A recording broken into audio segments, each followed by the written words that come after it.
After allegedly being hurt in prison, Diddy was taken to the hospital in the middle of the night for an emergency. Rumor has it that Diddy planned the whole thing just 3 days prior, when leaked audio of Diddy demonstrating his escape plan surfaced. Now, is this just a medical emergency? Or is there more to the story than meets the eye? Sean Diddy Combs reportedly underwent treatment in a hospital as he continues to await trial on sex trafficking charges. According to Page 6, the 55-year-old was transported from Metropolitan Detention Center in Brooklyn, the federal prison where he was sent following his September arrest, late January 30th to undergo an MRI and was then soon returned to police custody later that night. The outlet cites a source as saying that the medical scan was authorized because his knee was bothering him. E! News has reached out to reps for Diddy and the Federal Bureau of Prisons for comment and has not heard back. The Grammy winner's attorney, Mark Agnafilo, tells TMZ, quote, "I cannot comment on anything related to prisoner movements. Also, I'm not commenting on anything related to possible medical issues." Diddy had shared in a since-deleted Instagram post in 2017 that he had undergone his third knee surgery in a year. The Federal Bureau of Prisons has neither confirmed nor denied the reports about Diddy's hospital visit.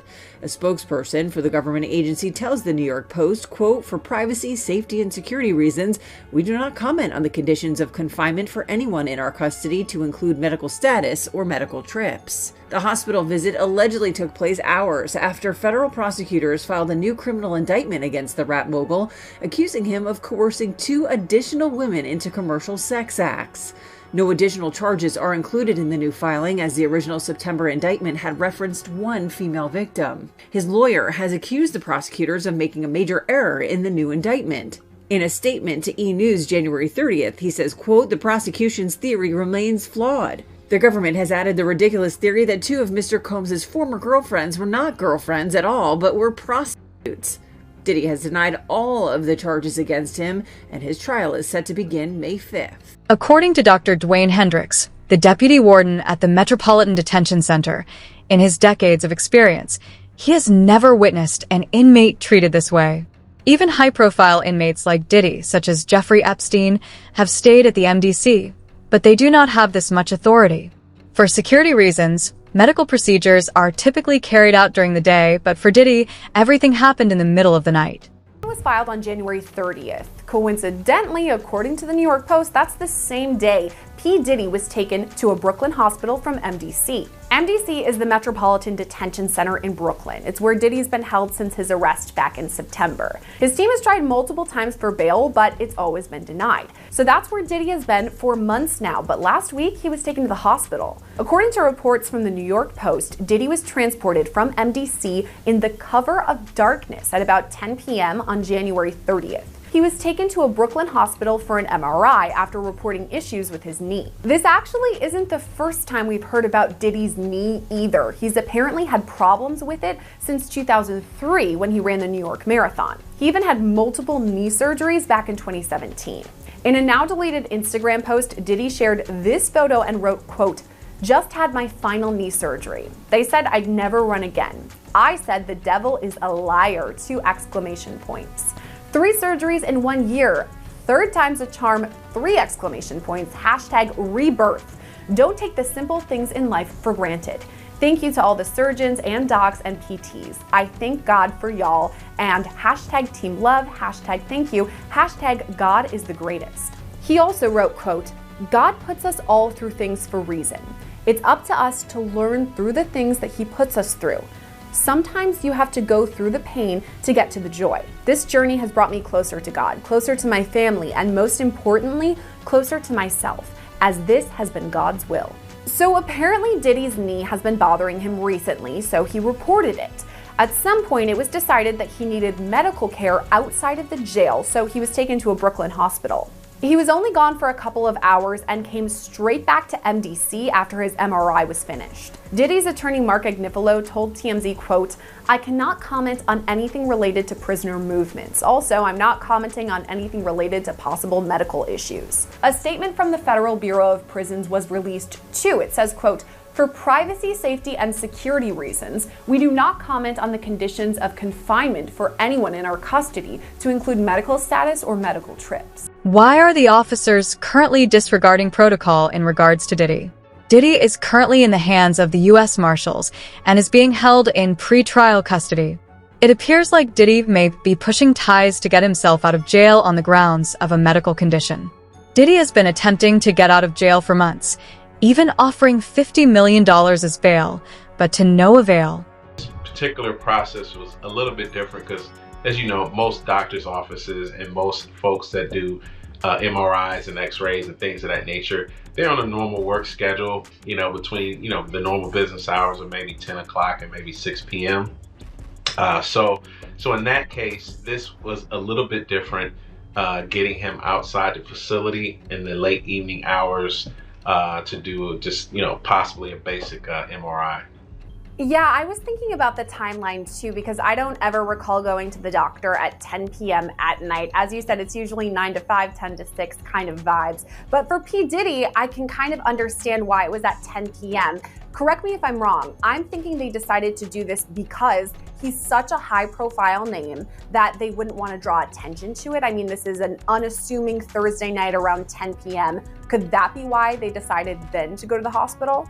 Yes, and also, for a couple of reasons, staff, many correctional agencies are short-staffed. So if you're taking someone out with this high-profile person such as P. Diddy, just the nature of who he is going to cause a serious security concern, because you're going to need to be able to stave off, onlookers, fans, media, and the like. And then you also got to think about the security of the hospital and their operations. People are there to try to get better. You have families there to visit their loved ones. And the last thing you need is somewhat, a chaotic environment that's causing concern with security. And also, most people don't know this, but he's actually under the primary custody. He's a what we call a U.S. Marshals inmate, because he's on pretrial status. So the Bureau, the agency, the Bureau of Prisons, oversees, the operations with overseeing the inmates on a day-to-day basis. However, when they're in the hospital for an extended period of time, if there's no deal worked out between the local institution and the local marshal's office, it would be the marshal's responsibility to take custody of that particular inmate. And and if he does have issues with his legs, is he walking with a limp? Does he have does he have a cane or anything like that? So yeah, I think that would be the reason why that they would make this, take this measure, which I have never seen in my career. Someone taken out to the hospital at this time of night for something as basic as an MRI. The timing of everything is really startling.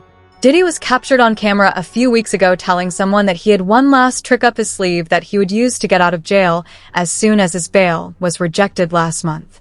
Before claiming to have medical problems, Diddy began purposefully starving himself. Later, he claimed to have mental health problems and sadness. Was this all a big hoax to get out of jail? Sean Combs, aka Puff Daddy, P. Diddy, Diddy, PD, Love, the defendant, and others, known and unknown, were members and associates of a criminal organization, the Combs Enterprise, or the Enterprise. Members and associates of the Combs Enterprise engaged in and attempted to engage in, among other activities, sex trafficking, forced labor, interstate transportation for purposes of prostitution, coercion and enticement to engage in prostitution, narcotics offenses, kidnapping, arson, bribery, and obstruction of justice. This new indictment also ups the number of victims. At first, only one victim was listed in the indictment, which some believe is Diddy's ex-girlfriend and the first person to file civil suit against him, Cassandra Ventura. An updated portion of the superseding indictment reads, quote, Combs and other members and associates of the Combs Enterprise wielded the power and prestige of Combs's role at the Combs business to intimidate, threaten, and lure female victims into Combs's orbit, often under the pretense of a romantic relationship. Combs then used force, threats of force, and coercion to cause victims, including but not limited to 3 female victims, victim 1, victim 2, and victim 3, to engage in commercial sex acts. Evidence shows that Diddy has a strategy because he has previously been captured attempting to speak with and intimidate witnesses. He also called his son Christian Combs and asked him to hide. Just do the I told you to do, and don't forget about the list. Make sure that shit is fucking signed. Alright.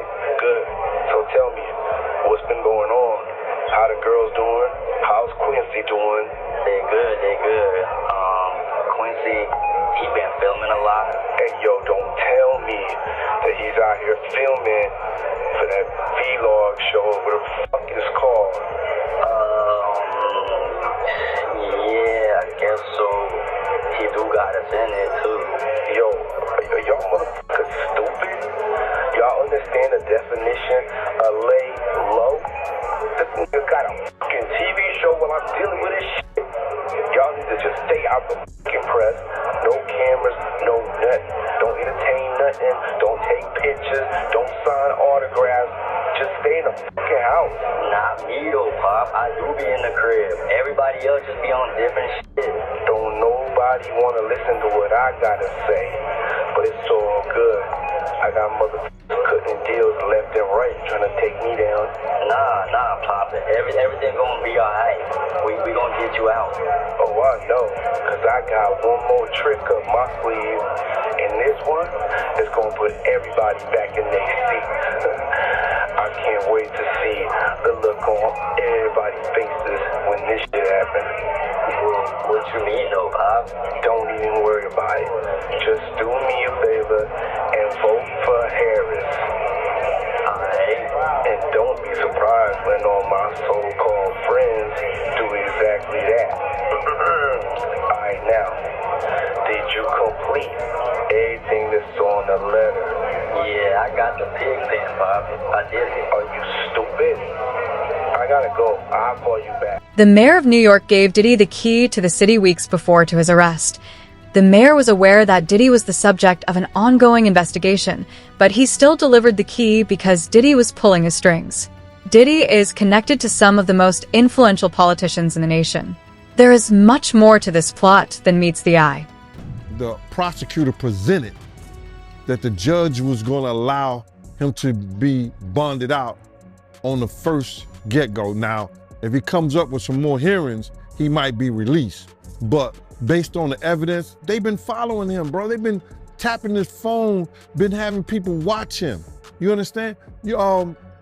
He been coming back and forth from New York, and he don't usually be coming back to New York. And somebody was telling me that, yo, listen here, yo, he trying to get witnesses. Remember when they released that first thing of Cassie, and I said that Diddy was trying to contact people for character witnesses, people for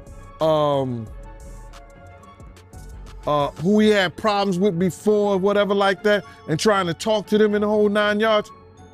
That's when they dropped that thing with Cassie.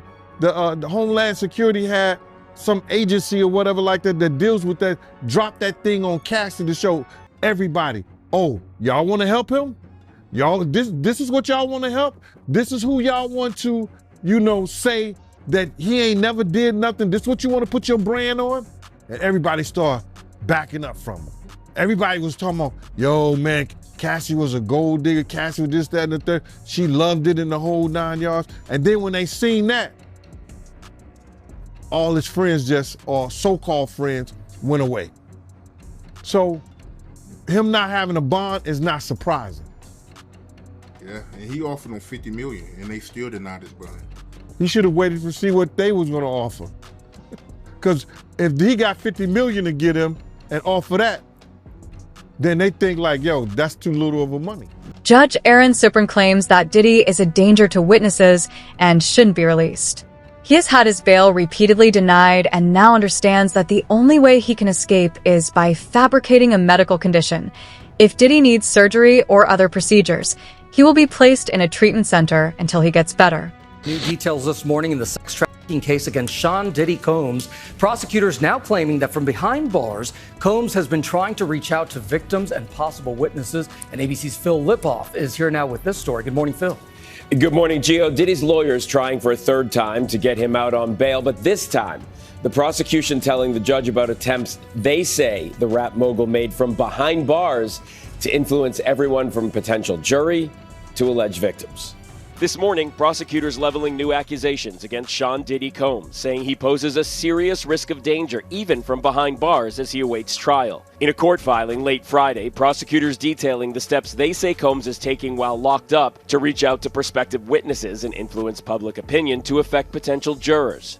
The accusations within the prosecution's motion to deny bail are very serious and will be considered very heavily by the judge, because the judge is going to want to ensure that he is not influencing witnesses and or contacting anyone to influence a trial in any way. Combs has pleaded not guilty to charges of racketeering, transportation to engage in prostitution, and sex trafficking. He denies any wrongdoing. The government now asking a judge not to grant Combs' third request for bail, in which the music mogul offers a $50 million bail package, citing new evidence and changed circumstances. Prosecutors pointing to recorded phone calls from jail. They say Combs asked family members to reach out to potential victims and witnesses, urging them to create narratives to influence a jury pool. Allegations that could land Combs in even more trouble. Diddy's jail calls can be used at trial if they are able to support the prosecution's case in chief. They can also provide grounds for additional criminal charges to be filed against him. All of this while a Hulu documentary is set to be released Monday. His name is Shine. Kid is nice. Called The Honorable Shine, about a young rapper who says he took the rap for a nightclub shooting involving Combs and then girlfriend Jennifer Lopez. Puffy got acquitted and he got 10 years. He was betrayed. I was absolutely set up to be the fall guy. Moses Shine Levy Barrow, now running for president of Belize, says he was betrayed by Combs. Interestingly, during all of this, a new superseding indictment against Shah Diddy Combs was filed. This indictment adds 2 more victims and even extends the original indictment by 4 years. It claims that Diddy had hired prostitutes to live with him and would transport them across state lines for the purpose of trafficking. To get started with something that Diddy and his lawyers knew was coming down the pike eventually, and now it has happened. A new indictment, it's called a superseding indictment. It really replaces the original one that the federal prosecutors had filed against him. And the big headline here is that now they are saying there are 2 more victims, 2 more women that the feds are calling victims of Diddy and his criminal operation, as they've laid it out in this indictment. Remember, before, all they had was victim 1, and we know through things that have been said in court and that are connecting victim 1 to the videotaped beating of Cassie. So we know that victim 1 is Cassie. Victims 2 and 3, who have now been added in this new document, we don't know their identities, but the feds have described them, saying that they are women that that Diddy transported for purposes of prostituting them. And they lay out some of the allegations and why they believe that these women are victims. Diddy is telling a different story, has a different view of this, but first, what they said in the indictment, we want to get to that. Yeah, this is really a critical development because Diddy's lawyer has been harping on this case being built entirely around Cassie, who he had a relationship with, and he says the nature of that relationship may have been rocky, but it's not a crime. By adding these two additional women, the feds are sort of bolstering their case, and they're saying these women were also lured and trafficked for prostitution, and he says they were paid by being paid in career opportunities, they were paid in money, and they were paid in maybe their housing expenses and rent being paid, which Diddy is characterizing as, yeah, this is what I do for my girlfriends. So girlfriends being paid their housing expenses is not a crime either. Yeah, so they haven't revealed their identities, but certainly when they describe it like that he's done all these things for them, paid for these things, it sounds like it will be that one or both of them might be someone that we know, that we've seen him out with, because it certainly sounds like they're very close, but we don't know yet. The official response from Diddy's attorney, Mark Agnifilo, they said, the latest indictment contains no new offenses. Prosecution's theory remains flawed. The government has added the ridiculous theory that 2 of Mr. Combs' former girlfriends were not girlfriends at all, but were prostitutes. Mr. Combs is as committed as ever to fighting these charges and winning a trial. So there it is. His people are saying they're girlfriends, which means I do think we are going to figure out, at some point we're going to hear who they are, and it sounds like they're probably going to test. Details of this accusation have surfaced, and according to court filings, they include startling accounts of abuse that Diddy is accused of committing. Diddy used violence against his victims. Verbal abuse on several occasions, threats of violence, and financial and reputational harm. It said that on one occasion, Combs mangled a victim over an apartment balcony and flung both objects and people in addition to hitting, dragging, strangling, and pushing others. The courtroom report that Assistant U.S. Attorney Emily Johnson read out loud the text that Diddy reportedly sent to Cassie Ventura after an altercation in a hotel in 2016. She references security video of the event that went public, showing Diddy hitting his then-girlfriend in a hotel hallway. The text from Diddy at the time read, quote, "Call me, the cops are here. I got 6 kids. Yo, please call, I'm surrounded. You gonna abandon me all alone?" The Assistant U.S. Attorney argues in court that, quote, the defendant knew he had done something that could elicit police response. It seems logical that Diddy is anxious to leave prison because his life is in jeopardy and there are rumors that the other inmates are after him. Larry Levon, a former MDC inmate who now teaches inmate survival skills, has verified these rumors. According to Levine, there are rumors that Diddy is not eating because he believes someone is attempting to poison him. Epstein passed away in this same jail, and Diddy fears he could be the next to die. So breaking news right now, Larry, I am just getting word. People magazine says it's got a source on the inside that tells them that P. Diddy's on suicide watch tonight. Do your sources confer the same information? Are they saying it was possible? Hey, real quickly, all that commissary stuff, he's not getting any of that because people in the SHU have an abbreviated list. So he's out of luck. No stake for him. Yeah, he is on suicide watch. This guy thought he would have went home. All of a sudden, he didn't get bond. Remember, the first night that he was there, he was like an overnight guest. When they told his bond hearing, now they checked him into the system, and reality has hit him. And I understand that he has a shrink coming by his cell to see him several times a day.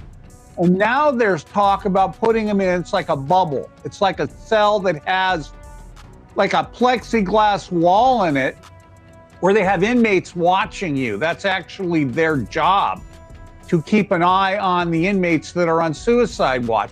Another error that I guess some warden told you this.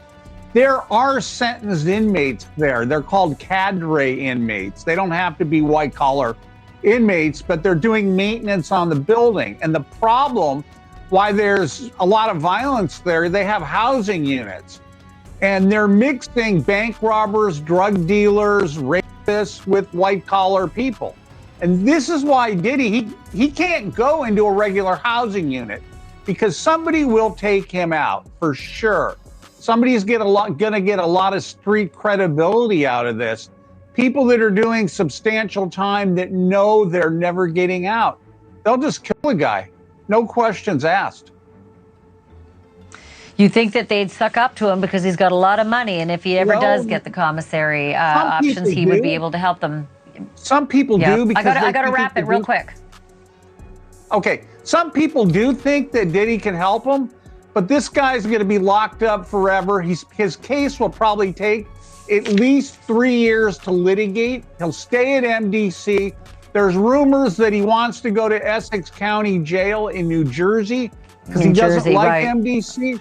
He's a Marshals inmate. There's no way they're going to transfer him back and forth, I don't know, several times a week, 6 marshals to do it. Jersey. He's out of luck. The former MDC warden Cameron Lindsay has also shared his thoughts on the matter, saying that it doesn't matter which prison Diddy is sent to. PS doesn't last long in prison, and Diddy is aware of this as well. Diddy is back on suicide watch because of the threats against his life, and it will only be a matter of time until something significant occurs at home. This isn't the only famous inmate to be housed there. We had Sam Bankman-Fried there, R. Kelly, Ghislaine Maxwell. They were all inmates there. Sean Combs is being kept away from the general inmate population. You say his fame makes him a target. Yeah, sure. And not necessarily at the MDC only. I mean, anywhere. Yes, in my humble estimation, his life, his safety is in jeopardy in any correctional lockup right now. If it is true, as reported, that he is housed in the special housing unit, it's important to note that the special housing unit is a lockdown, 24-hour lockdown unit. The MDC Brooklyn is a high-rise. The vast majority of the floors are general population floors. But the special housing unit is a 24-hour lockdown facility. So This is for Mr. Combs' protection. His incredible worldwide celebrity combined with the allegations, the charges now, an indictment, of course, of acts of violence against women make him a very attractive target. All right. Obviously, they need to safeguard him. This is a man accustomed to the very finest. He was arrested at the Park Hyatt Hotel in New York City, known for its luxury suites and exceptional food and wine, where one-bedroom suites start at $3,000 a night. He was probably staying in something larger. What is life like for him now at the MDC? I would say 100% total culture shock. The MDC is, I've used the word austere a lot, but it is. It's austere, it's strict, it's impersonal, it's cold, and it is a very tough place to be detained. Is this a legitimate medical emergency made worse by Diddy's already fragile legal status? Or is he manipulating the system by pretending to be ill in order to avoid the harsh realities of prison and these significant additional charges?